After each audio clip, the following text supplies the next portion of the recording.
We're Lakeshore Dive, and this is our artist interview series, Chicago Handshake. We're sitting down with Vivian McConnell, also known as nap rocker Vivi Lightbody. We read that you grew up in a very musical household, listening to a lot of classics like Joni Mitchell. So would you say that you grew up wanting to be a musician? I think the feeling or knowing that I wanted to be a musician came later than like learning to play music. Like learning to play music was just something, signed up for piano lessons really early. My dad and my brother were always playing guitar around the house, and I always wanted to do what they were doing and learn my favorite songs on the guitar. So do you remember the first song that you learned on guitar? I think it was either Landslide by Fleetwood Mac Nice. or Wonderwall by Oasis. Because I remember going into my third grade show and tell playing Wonderwall. And I played and sang it, which is, I was thinking about it, you're like 8 years old in third grade. That's pretty impressive. And I'm pretty proud of myself. Yeah. So those are, that was the early Vivi. So you play guitar, piano, and you also play the flute, correct? Yes. Yeah. Okay. Yeah. That's such a cool instrument. Yeah. Very unique. It's so fun, and it's something that's come back into my life after like a little bit of a break from it. So. Yeah. And how do you feel about Lizzo bringing the flute back as well? I'm behind Lizzo 100%, and fully supportive. We love Lizzo. Yeah, I think that you can't be mad at Lizzo about anything, and everything she does is so cool. And I think, it's made people more excited about the flute. So I think it's a good timing for me, especially. Yeah, and I think people are also craving those real instruments in live performances too, because I think we went through a wave like a couple years ago where it was just so DJ and electronic heavy, and now real instruments. I've noticed with live shows that I've gone to, there's a lot more real instruments. Totally. There's nothing more exciting than when somebody pulls out a flute or a saxophone. Yeah, it takes on skill. Stage. Yeah, totally. So much skill. Yeah. And it's something that like I can't even like comprehend how you play. So to see somebody else play it, I'm just like, that's magic. Yeah. So you were a part of the band's Grandkids and then Santa, and you are also a part of a band called Volleyball? Volleyball, yeah. Volleyball. Yeah. Volleyball? We all said it right. Yeah, it's perfect, yeah. What has the transition from being in a band to working as a solo artist been like? So, Grandkids and Santa were a huge part of my life for the last, 10 years. Both of them have since dissolved, mostly. It's so amazing to be able to work with a band because you have people to bounce ideas off of back and forth, and that's really cool. But I think I'm a little controlling, and I had a vision for these songs that were actually kind of like reject songs from those bands, like too soft or didn't fit the mold. Okay. And so those songs became what Vivi Lightbody is right now. So they were kind of like save them for your solo. Yeah, I was like, okay, this song's not really jiving with where Grandkids was going, which Grandkids was going a little more like mathy, math rocky, math folky.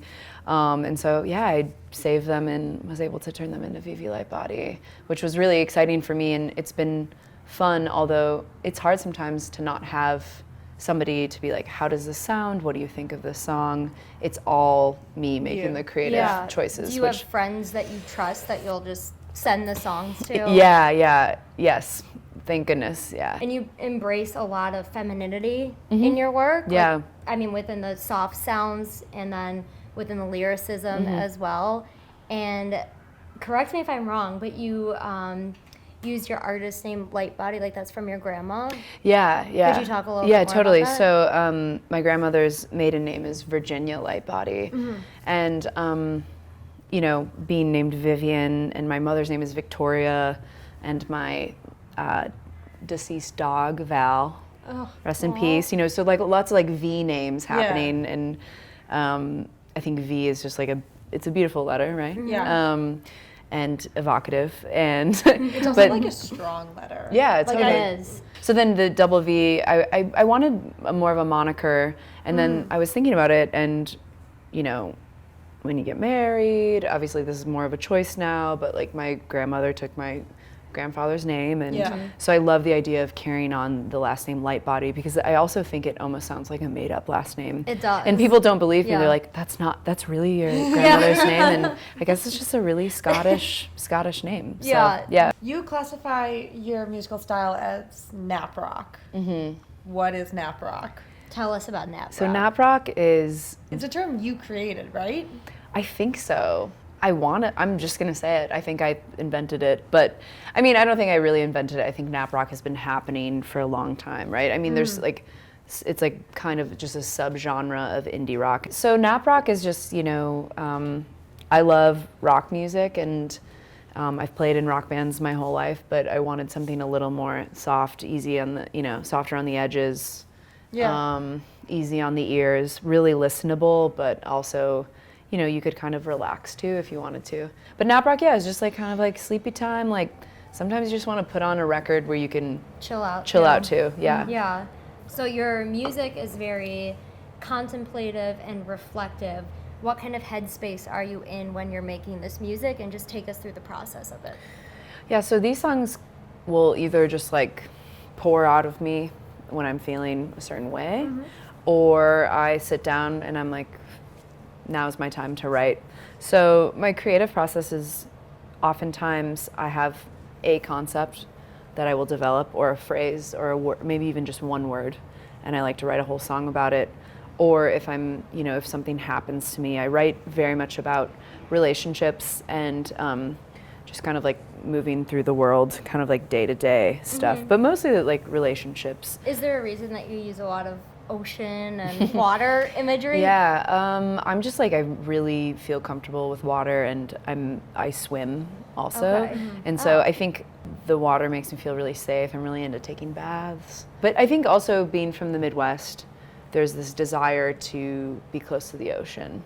Yes. And being in the ocean is really, really exciting, at least for me in my Midwestern life, is the salt in the air and just like being pulled by the waves. I don't know, I think there's just something really special about that. And I think when I was writing Bathing Peach, my last record, I was feeling, living in some spots. I was living in Spain for a minute or studying in Spain, and really close to the ocean, and so feeling really connected to that. Yeah. And I mean, water just in general is tied to emotions, like in dreams. I'm really into dream analysis and tarot. Oh, cool. If you want to get really into it. If I feel like really disoriented in my life, a lot of times I'll just like find a day in the week to just like go take a walk along the water. Yeah. And like it doesn't help me figure out anything in my life, but it just makes me feel like more centered. Yeah, I mean, Lake Michigan definitely acts, I think, as our little ocean. Yeah, because that's all we have. Yeah, it's all we have. Any sort of like body of water where you can't see the other, like where you can't see the horizon, like the horizon line's just water, is like, yeah, it's just soothing, so and soothing. and you feel like automatically contemplative. Yeah, Yeah. and I think like especially just being in the city too, we crave that, because I feel like we just get so bombarded in our everyday life, and the city is so busy, and we just crave like that connection with nature. Totally, yeah. You've been a part of the Chicago music scene since you were 19, correct? I think so. Let's say 20. Okay, I 20. played my first show in Chicago because I remember not having an ID. Got And it was at Ronnie's, which is Ronnie's. now Lonesome Rose. Okay, got It it. used to be a really funny venue. And so I've been like traveling to Chicago from, when I was living in Champaign. And then, then I moved here in 2013. So yeah, it's been a while. How have you seen the Chicago like music and creative scene change, and how have like you changed for being a part of it? I don't know if it's like the scene has changed, but I think it's all tied. I think it's cool that the question is tied together, because I've changed a lot, but I think it's kind of about what scene that you find that is always changing. But for me, it was just finding the scene where I belong, or like the community of people that I belong in. I don't know, just like finding the people that you are inspired by, and that part hasn't changed, because it's always been like that, and it always will be. Do you think it's grown a lot in the past 10 years or so? I feel like it. I mean, but then people always talk about Chicago in the 90s, which I was just a baby, so I don't know about that. Can't but relate. it feels, to me, it feels very supportive, and like the scene is awesome, especially with a lot of great female artists. Like, I feel like there's so many more ladies out there doing their thing. Yeah. And that's really exciting for me. Mount Rushmore of Shrek characters. Okay, Shrek characters. Wait, you didn't say it right. You have to Oh, whisper Mount it. You have to whisper Shrek.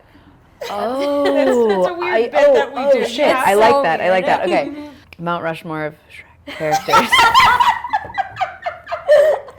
I really like this. I think Donkey. I feel like Fiona. Yes. So strong. Shrek has to be in there, and sorry, Shrek. I always liked the dragon. The dragon was cool. She's a strong, independent woman, and she knows what she wants, and she wants Donkey. Okay, Preach, preach. dragon. Yes, that's it. That's it. Mount Rushmore of 90s heartthrobs. Jonathan Taylor Thomas, JTT. Yes. Nice. Leonardo DiCaprio. There was like a cute kid in Sandlot. That movie came out in the 90s, Oh, right? oh my God. One of the cutie, the slugger boy, he was very cute. Benny. Benny, Keith Ledger. Yes. Oh, yes. Yeah. That's totally. such a good one. Yeah. Yes. Mount Rushmore of getaway or escapes from the city noise. Bathtub. Yes, we love the bathtub. My white noise machine.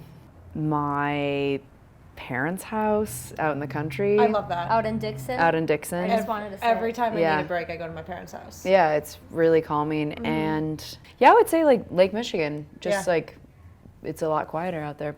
Either Yeah. Michigan or Wisconsin. Yeah. Yeah. Either one. Very way, calming. either direction. Mount Rushmore of places to nap. My bed I would hope that would be one of them. by the fireplace. Oh. Oh, very cozy. In the tub, dangerous. That is. But You need a buddy. I've for done that. it. Yeah, I've done it before. And places to nap. The airplane. The airplane. Being on an airplane. Really? Yeah, just Okay. like I'm talking like a quick power nap on the airplane can change your life. Thanks so much for watching. Be sure to follow us on Instagram at Lakeshore Dive and subscribe to our YouTube channel. Bye.